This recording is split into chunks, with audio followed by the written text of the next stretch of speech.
Welcome to Boots in Baltimore. I'm LeeAnn Blanchard. I'm here with Anthony Waters, Director of the Social Innovation Lab at FastForward U. So what is the Social Innovation Lab? Sure. The Social Innovation Lab is one of our accelerators here at FastForward U, but it's unique in that it's not only open to Johns Hopkins University students, it's also open to the larger Baltimore community. For any social impact founder, anybody who has a mission-driven business that is focused on creating change in communities right here in Baltimore. Those folks can apply to be in our accelerator. We accept 10 teams per year. And those 10 founders or teams of founders will go through our 6-month curriculum where they'll learn human-centered design and customer discovery and go out and actually talk to the community members they're planning on working with or serving. And they'll use the information they learn from those conversations to inform their impact strategy, their business model, how they tell their story, how they market, how they brand. And we incorporate those lessons in their curriculum, and then they get to pitch at our annual showcase in May in front of family, friends, community members, investors, foundations, and the like. So it's a really great program, a really great experience where we're not only helping founders, we're also helping community. And I really believe that social enterprises, right, these organizations that not only focus on impact, but are also developing revenue models that can allow them to sustain and grow are so important because they create change through their work and they create change through economic development, sustainability, and being able to employ and hire people from Baltimore community. So these are accelerator programs, meaning that it's a startup. But how far along does somebody have to be in order to be eligible? You don't need much traction. We want to see that you've been doing work on your project for at least 6 months. However, we do privilege teams with more traction. I also think there are teams that have maybe too much traction for Social Innovation Lab, right? Like if you are well established and are doing well and have a lot of resources, you might be a little advanced for the accelerator or might not. Some of the information might feel like review. You might not feel like you're getting as much out of it. So we want to focus on folks who really need us as well. So there's a balance there, but because it's pretty early stage, right? We work with pretty early stage founders, but you have to have already formulated the idea and have built an MVP, whether that's a product or a service, right? Or show us that you've had meetings with community members or stakeholders, or you've been running your programming or whatever it is that you do. And that's all it takes. So MVP meaning minimum viable product, Yes. which I just learned from Paul. Yes. It's like your prototype. It's your first, real tangible version of whatever it is that you build. And a lot of times you think of that like as a product, as an actual thing, but you could have an MVP that's also a service-based organization as well, right? And in that MVP, you're able to outline, how a customer or client interacts with your service and how you serve them, what's the sales channel, how to connect to those people, right? And what are outcomes when they leave, and how do they pay for it, right? So all of that is still baked into what an MVP might look like. So these are nonprofits, not-for-profits, for-profits. How are you measuring the impact, the social impact, or what they think the social impact is going to be in order to be eligible? In order to be eligible, or once they enter the program? Either way. Okay. So, because I know there's intent, but... Yeah.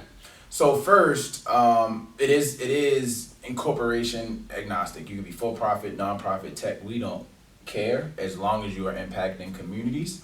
And baked into our curriculum is just that, right? Like, I guess in terms of getting into the program, it's more about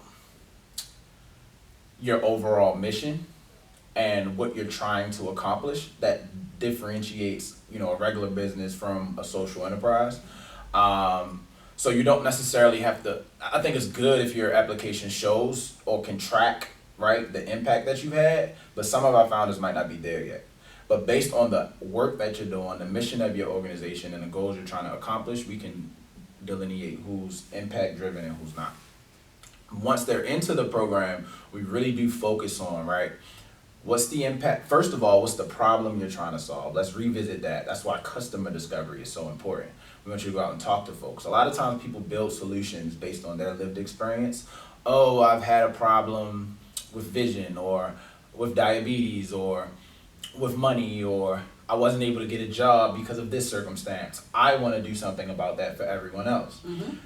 However, right, though your lived experience is valid and very important to what you're building, it's not necessarily everyone else's, even if they're from the same community or circumstance that you are. Right.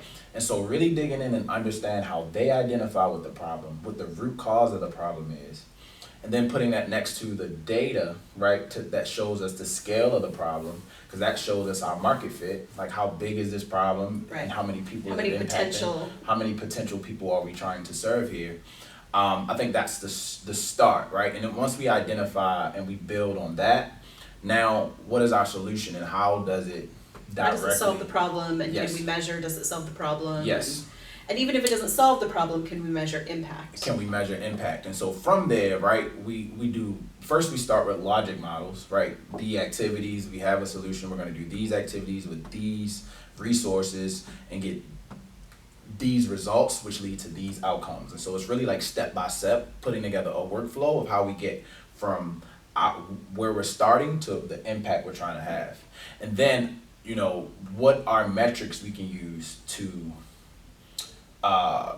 you know, see how well we're doing to meet those goals, right? Is it the number of people who join our program? Is it the number of people connected to a resource? Is it the number of people who are healthier after the program or after interacting with your product? Is, you know, all of those things can be impact metrics, and we take time to help each team understand what metrics makes the most sense for them.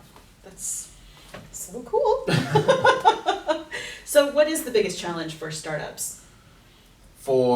Especially nonprofits. Yeah, I'll speak to social enterprises, and some of them are nonprofits, some of them are for profit, but they both struggle with some of the same issues. I think for the nonprofits, before I even get to the issues I'm going to name, is some of them don't necessarily have revenue models, right? Traditionally, how we think about nonprofits, which I think is all wrong, is, you know, we're doing a good deed, we're doing some charitable work, and the people who we serve aren't going to pay for this work.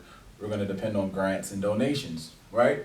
But if we think about the largest nonprofits like Johns Hopkins University, right, they have revenue models. They have engines that drive their ability to grow and sustain the work. Yes. And when we think about our hospitals, like the major hospitals in Baltimore, MedStar Health is a nonprofit, the NFL is a nonprofit, right? So all of these companies who are nonprofits also have business models.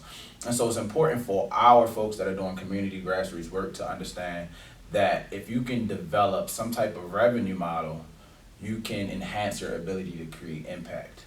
And it's important to understand, in order to do that, you have to understand, right? You create value for your end user. You know you create value for the young people in your after school program. You know you create value for the patients who you help deal with their chronic disease or whatever the example is. But who else are you creating value for, right? I think a perfect example of a social enterprise is Live Baltimore. Mm-hmm. Very familiar. Yeah, and so if you think about Live Baltimore, right, they are all about civic pride. Yep. They want to reverse the population loss in Baltimore. Yes. They want to help people be able to access homes who couldn't access homes. All great things, right? And the clients that they serve oftentimes are not paying for that work. However, they don't just create value for the homeowners or potential homeowners that come through their program. It's very important to the city that people move to Baltimore, because that property tax generates so much of the city's revenue income, right? And so the city has a stake, and Live Baltimore creates value for the city, which has led to a relationship where the city gives them their biggest contract, and most of their budget comes from their contract with the city. So as a social entrepreneur, who else do I provide value for? And so there are 3 challenges that our alumni and our social enterprises in general, I think, face, you know, in the accelerator or post-accelerator. Funding is always a big thing. Funding is always going to be an issue. We need money to get these things going, especially for our social enterprises, who a lot of times are service-based, right, and then need people in order to do that work, which leads me to next, like the ability to build capacity, right, with limited funding. How do you build a team to get the work done? And then lastly, procurement. So right back to, you know, the conversation around extracting value from the institutional partners. How do we set folks up so that they can get government contracts with health systems, contracts with insurance payers, contracts with the school system, and et cetera. So finding somebody who's aligned strategically, yeah, exactly, but also has a revenue model that you can tap into. Exactly. And that sales channel you know, it's a long sales cycle, and it's a relationship that has to be built, and sometimes there is some consumer education that has to happen, because, you know, another example, right? If I develop a program that keeps folks returning from prison from going back, right? When it costs $37,000 a year to house an inmate, and we expect 40% of them to recidivize. If I create a program that cuts recidivism, I can directly point to the amount of money I can save the state of Maryland. But whoever the person in the political and that sits in that chair might not see that connection, and they're not doing business with the smaller community-based organization anyway.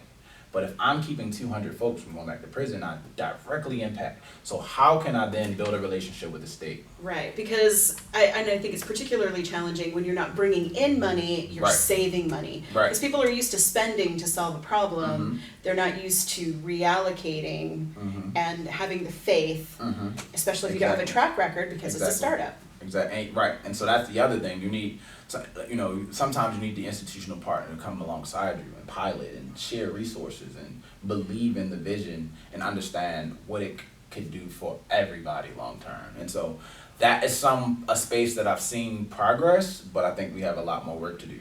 The other part about that is with big institutions is the bureaucracy that exists. And so while the director of social impact or the chief medical officer over population health or the diversity, equity, inclusion, right? All of these offices who might be interested in the work that we're doing, and we have great conversations with them, and we want to see how this is going to work. None of those folks work in procurement, right?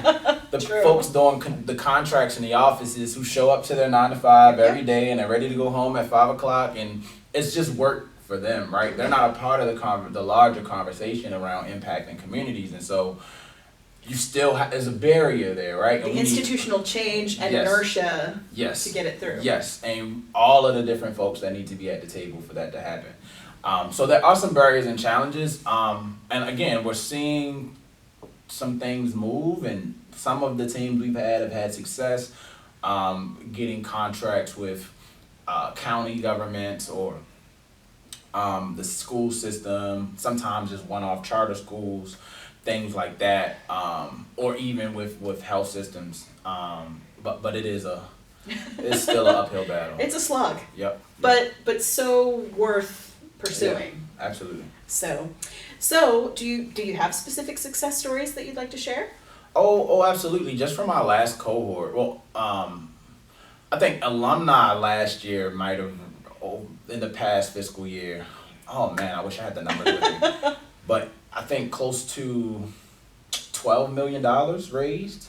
Largely a lot of that was from 2 organizations. One, B360, founded by Brittany Young. She teaches young people in Baltimore STEM education through dirt bikes. And so dirt bikes have been always a topic of discussion here in Baltimore. Public safety, should kids be riding them? They don't wear helmets, they shouldn't be in the streets. And it's become one of those nuisance crimes where kids are getting in trouble for it, right? But it is deeply embedded in our culture. And, you know, as a Baltimore community who used to run to my front window when the dirt bikes were coming down the street, I was completely obsessed with them. I understand that, right? And I think instead of penalizing youth for finding ways to be recreational, as in a city where they don't have many options for recreation, where there aren't any parks to ride dirt bikes or places built for them to do recreation activity in general, right? To punish them for that, instead of what Brittany decided to do is like, let's take that and build on it. Clearly it's an interest. Clearly it's something that's cultural. Why can't we use this to be transformative in how we deal with young people? And so the young people that come through her program learn how to build and fix bikes, how to 3D print, how to code, the whole nine. She's an engineer also from Baltimore as well. She's also raising money to build the first ever indoor-outdoor dirt bike park in Baltimore City for people to ride. She advocates for policy and for dirt bike safety, so encouraging those same young people to wear helmets and et cetera, et cetera. And so at the B&O Railroad, they are building a dirt bike park. She's raised, I want to say $6 million so far. And then, so that's one example. Another one I like to talk about collectively, Jamie Wooten, who is raising money for Black founders. He's starting a fund for Black founders. And this past August raised over $1 million to give to Black-led organizations in Baltimore. So kind of continuing some of the work, he's an SIO alum, and it kind of continues some of the work that SIO does, but specifically targeting underrepresented Black founders who need the support and help, who oftentimes can't get access or foot at the table, because only 2% of VC funding goes to women and people of color, which essentially means 98% of all VC funding goes to white men. Venture capitalists, venture capital funding. And so there is a huge gap there, and he's helping to solve that. And one of my last favorites, and this is Parity Homes. Bree Jones is redeveloping redeveloping homes in West Baltimore while preparing homeowners from the community to move into those homes and selling the homes at an affordable price. So she's dealing with blight and also helping homeowners own and build generational wealth. And I believe that's a crowdfunded project as well, isn't it? I don't know how much she crowdfunded, but she has been able to get a lot of grant funding. And a lot of institutional partners to hop on board with the work that she is trying to do, and that's necessary to bridge the gap, right? So that the homes can be sold affordably. And then from our last cohort, we had folks like Anthony Roberts in Phase 3 training, where he developed a workforce development program for high school students, and those students during the school year learn elevator and escalator repair, which is the highest paid construction trade. Interesting. Electrician and HVAC work. They enter into that program as a pre-apprenticeship that prepares them to join an apprenticeship, either with his company or with their partners. In an apprenticeship, elevator and escalator repair, you can make $22 an hour. So for a 17, 18-year-old graduating high school who's not going to college from inner city Baltimore, here's an opportunity to make $22,000, what is that, $40,000 a year, immediately. And when you finish your apprenticeship, $50 an hour. And so in terms of workforce development and how important that is, and now they have partnership with the West North Avenue development so that some of those students can go right into construction trades and working on redevelopment right here in Baltimore. I mean, he's also partnered with Montgomery County, PG County, a couple of charter schools in Baltimore City, and growing. Prison reentry programs are interested in his work, and they're really starting to grow and build. So all kinds of just like, I could go on and on. You could do a whole thing about the great work that these teams are doing. There are so many just great ideas and amazing people who are working on them. Yeah. It's amazing. Absolutely. So we are at FastForward U, which is right across from our house in the heart of Remington, and there's also a makerspace that's right next door. What do you love about this area? I just think it's a great space to be an entrepreneur or be involved in startups. From our actual space that we're in, right, with all of the conference rooms and dry erase board walls that you can write on and all of that tech and things to hook up to have meetings and do presentations or conferences, or be able to go over to the makerspace and build marketing materials or build prototypes. You can laser cut or 3D print or vinyl cut. There's so many resources there. Wood shop. And then I think outside of that, right, like I think this neighborhood in general just is a great place for entrepreneurs. Our house is right next door, so there's plenty of food you can grab quickly or coffee, and then that's a space that houses a lot of entrepreneurs who are freelancing and looking for places to work, or folks who work from home but not really at home. And then, just all of the different shops and other spaces in the neighborhood. One of my favorite coffee shops is around the corner. And so I just think it really breeds a space where entrepreneurs can thrive. It's also very accessible, being right off of 83, kind of west, but also really in the middle of the city. So for a bunch of reasons, I think Remington is great. Well, thank you so much. This has been just so cool. I can't even describe it. I've said before, I can feel the energy of this place. I think being around people who are literally changing the world, and being part of that just must be the best thing ever. Absolutely. I'm inspired every day. It makes the work purposeful, and it makes I have had jobs where I get up and it's like, I have to work today. Yeah, I get excited about doing this. Yeah, so it's great. Well, thanks again. This is LeeAnn Blanchard for Boots in Baltimore. More videos soon. Thank you.